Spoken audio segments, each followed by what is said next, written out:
حضرت مولا علی شیر خدا کرم اللہ تعالی وجہ الکریم فرماتے ہیں نبی پاک ایک سفر پہ گئے تو مجھے اپنا نائب بنا کے مدینے میں چھوڑ گئے حفاظت کے لیے. میری باتوں کی سمجھ تو آ رہی ہے نا آپ حضرات کو؟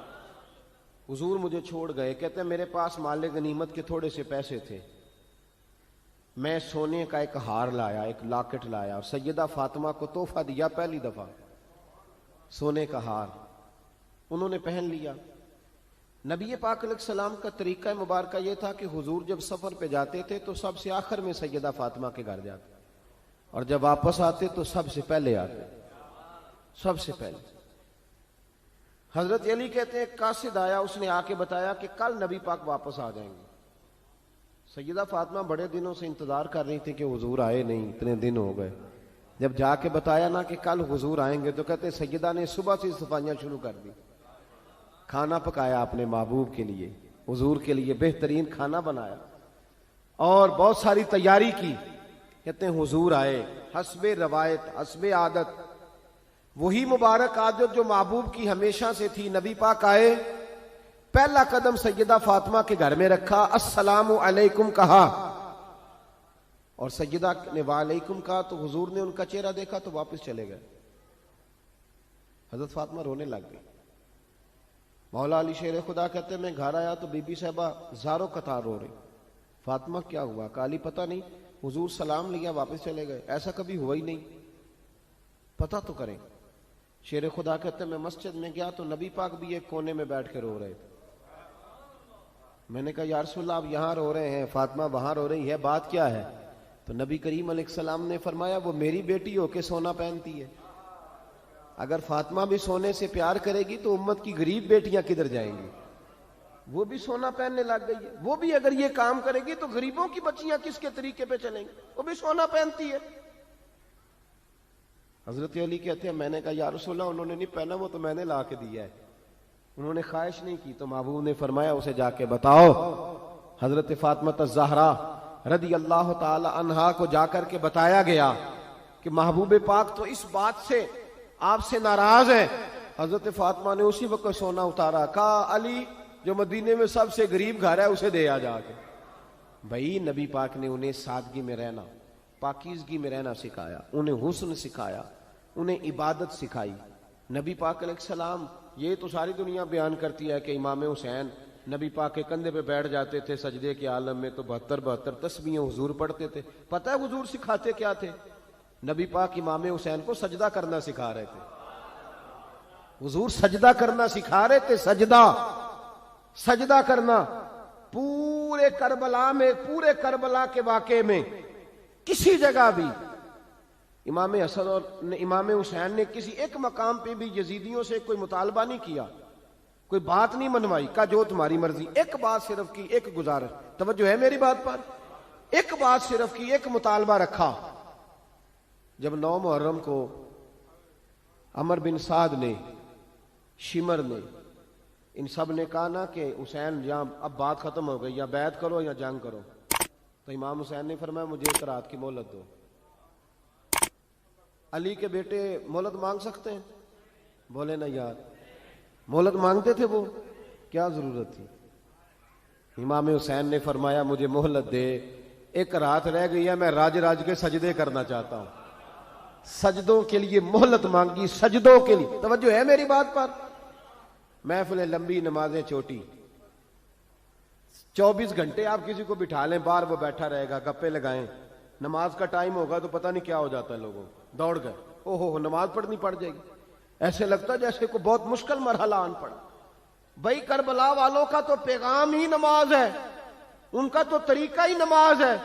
امام حسین نے کہا ایک رات کی مہلت، فقط اس لیے کہ میں کھل کے نمازیں پڑھ لوں. ساری رات بڑی باتیں تھی نا، بڑی باتیں. سیدہ زینب سے دکھ سکھ کر سکتے تھے ساری رات، امام زین العابدین کو بڑی باتیں بتا سکتے تھے، بڑا کچھ ہو سکتا تھا.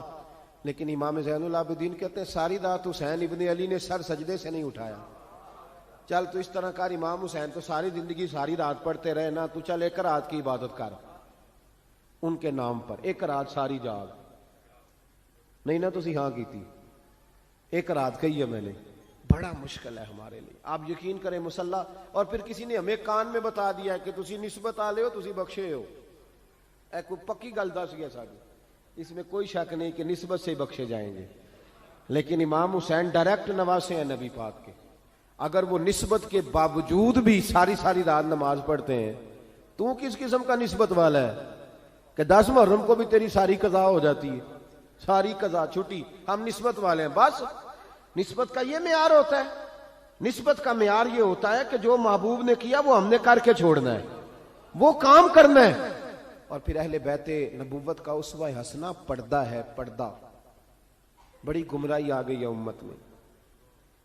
اب جو بچی ایم بی اے کر لیتی ہے، وہ سب سے پہلے یہ مطالبہ کرتی ہے کہ ہمارے حقوق برابر کے. اسلام نے عورت کو برابر کے حقوق نہیں دیے، عزت والے حقوق دیے. کون سے حقوق دیے بولیے؟ میں ایک یونیورسٹی میں تھا تو ایک بچی نے پیغام دیا، کہنے لگی جی، بچیاں بھی تھی پردے میں بیٹھی ہوئی، لیکچر یونیورسٹی میں ہو رہا تھا، تو اس نے کہا جی عورت کا تو گھر ہی کوئی نہیں ہوتا، عورت کا تو گھر ہی کوئی نہیں، تو ہم کدھر جائیں؟ میں نے کہا چلیں ادیبانہ انداز میں یہ بات درست ہے، لیکن حکیمانہ انداز میں درست نہیں. عورت کی تو اللہ تعالیٰ نے ذمہ داری بڑی شاندار رکھی ہے. جب تک باپ جوان ہوتا ہے نا، توجہ ہے میری بات پر، جب تک باپ جوان ہوتا ہے تو بیٹی اس کے گھر رہتی ہے. اور جب بچی جوان ہوتی ہے، ابا تھوڑا بوڑھے ہونے لگتا ہے نا، تو اللہ تعالیٰ خامند کی ڈیوٹی لگا دیتا ہے عورت پر. اور جب خامند تھوڑا بوڑھا ہونے لگ جاتا ہے تو بچے جوان ہو جاتے ہیں. تو میں نے کہا بی بی تو سمجھی نہیں، تو کہتی ہے میرا گھر کوئی نہیں. رب کریم نے تو تیرا محافظ ہمیشہ جوان آدمی کو رکھا ہے، جوان کو، کبھی باپ کو، کبھی بھائی کو، کبھی بیٹے کو، کبھی شوہر کو. تو یہ کیسے؟ اسلام نے تو تیرے لیے جوان خون تیرا محافظ رکھا. اگر تو سمجھے. حضرت فاطمہ نے ساری زندگی پردے میں گزاری. ان کا ننگا سر کبھی سورج نے بھی نہیں دیکھا. یہاں اللہ خیر کرے دینداروں کی بچیاں پردہ نہیں کرتی، حاجیوں نمازیوں کی بچیاں پردہ نہیں کرتی.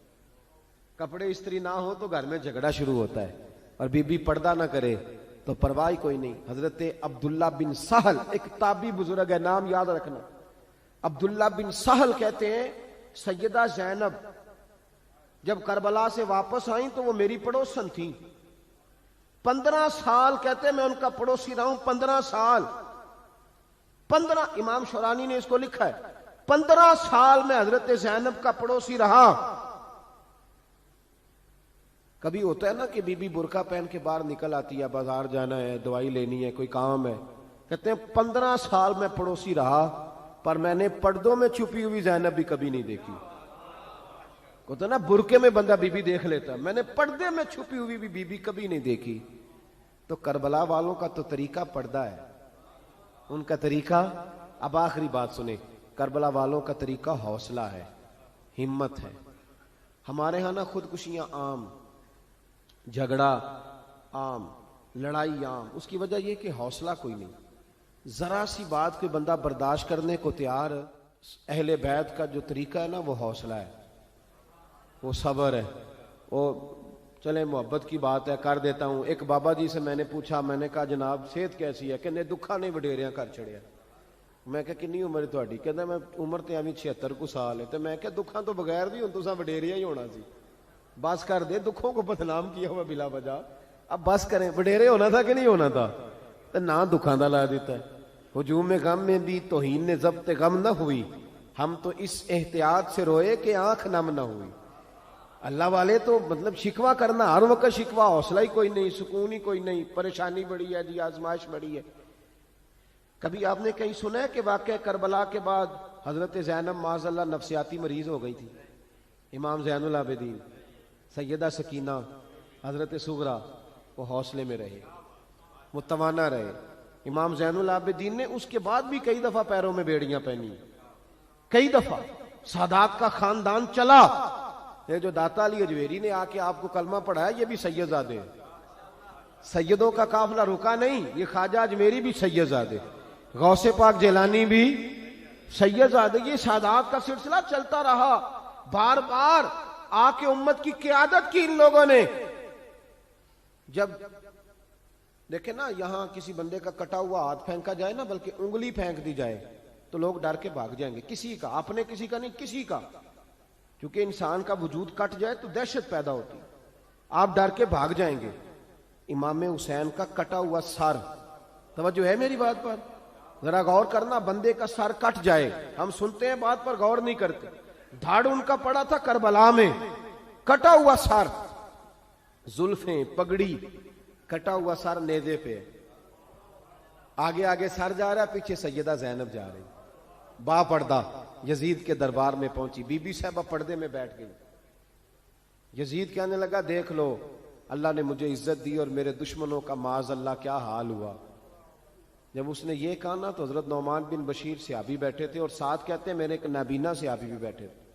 حضرت نعمان بن بشیر کہتے ہیں کہ جب اس نے یہ کہا نا کہ اللہ نے مجھے عزت دی اور نقل کفر کفر نہ باشد، میرے دشمنوں کا یہ حال ہوا، تو کہتے ہیں سیدہ زینب وہاں سے اٹھ کے کھڑی ہو گئی. با پردہ سیدہ زینب کھڑی ہوئی، اور فرماتے ہیں اس طرح نہیں کھڑی ہوئی کہ بیویاں روتی ہیں تو کہتی ہیں ہائے یہ ہو، اس طرح نہیں، حوصلہ، ہمت. اور جس طرح کوئی سیاںا خطیب خطبہ پڑھتا ہے، اس طرح سیدہ نے خطبہ پڑھا. پہلے اللہ کی حمد کی، پھر نبی پاک پہ درود پڑھا، اور پھر قرآن پاک کی آیت پڑھی وَتُعِزُّ مَن تَشَاءُ وَتُذِلُّ مَن تَشَاءُ. یہ آیت پڑھی. کہتے سیدہ کی آواز میں وہ روب تھا، وہ گرج تھی، وہ وقار تھا، وہ اطمینان تھا کہ وہ نابینا صحابی میرا گھٹنا ہلا کے کہنے لگے نعمان، علی آ گئے ہیں دربار میں، علی آ گئے ہیں. جبریل امی بول رہے ہوں جیسے، حکمت کے گوہر رول رہے ہوں جیسے. دربار دمشق میں بی بی زینب کا خطاب، منبر پہ علی بول رہے ہوں جیسے. کہا یہ تو حضرت علی کی آواز. علی آ گئے کیا؟ علی آ گئے. سیدہ زینب فرمانے لگی یزید تیری حکومت ہے تو کہتا ہے کہ اللہ نے تجھے عزت دی، ذرا وقت بدلنے دے، ذکر تیرا بھی ہوگا پر تجھ پر لوگ لعنت برسائیں گے. اور جب میرے حسین کا ذکر ہوگا تو خطیب جمعے کے خطبے میں ذکر کیا کریں گے، خطبوں میں میرے نام. بھائی حوصلہ پیدا کرے زندگی میں. ہمارے اندر حوصلہ نہیں رہا، حوصلہ نہیں، توانائی نہیں. ذرا ذرا سی بات پہ ہم بگڑتے ہیں، ناراض ہوتے ہیں. اپنی طبیعتوں کو اکٹھا کریں. پہلا سبق یہ عرض کیا ہے کہ اہل بیت سے پیار کریں، بحث چھوڑ دیں. صحابہ سے پیار کریں اور بحث، نبی پاک کا میلاد منائیں اور بحث کرنی چھوڑ دیں. اور دوسری بات یہ کہ اہل بیت کا طریقہ فقر و فاقہ ہے، ان کا طریقہ سخاوت ہے، ان کا طریقہ پردہ ہے، ان کا طریقہ عبادت ہے، ان کا طریقہ حوصلہ ہے.